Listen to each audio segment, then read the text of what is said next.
ఎందుకు స్వామి ఇలా చేసావు? నేనేం చేశాను స్వామి? నేను మాల తీసేస్తున్నాను ఎందుకు అందరికి చెప్తున్నావు? ఆ అయ్యప్ప సాక్షిగా చెప్తున్నా, నేను ఎవరికి చెప్పలేదు స్వామి. నువ్వు చెప్పలేదా?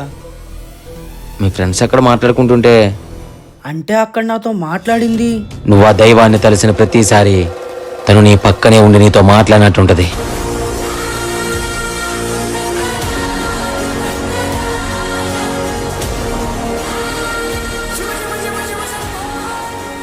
శివయ్య, ఇది నీ మాయా. నా ప్రయాణం మొదలైంది. ఎప్పుడెప్పుడు ఆ అయ్యప్పని చూస్తాననే ఆతృత నాలో మొదలైంది. మా గురుస్వామి అడుగుజాడల్లో ఆ కొండని ఎక్కుతూ అయ్యప్ప నామస్మరణం చేస్తుంటే నా జీవితంలో ఎప్పుడు కలగని అనుభూతిని నేను ఆహ్వాదించాను. 18 మెట్లు చూడగానే నా ఒళ్ళంతా పులకరించింది. నా ప్రేమ అనే ఆవేదన ఆ అగ్నిగుండంలో ఆహుదైపోయింది. పంబలో స్నానం చేయగానే నేను మళ్ళీ పుట్టిన అనుభూతి నాకు కలిగింది. ఈ ప్రయాణం నాకు చాలానే నేర్పించింది.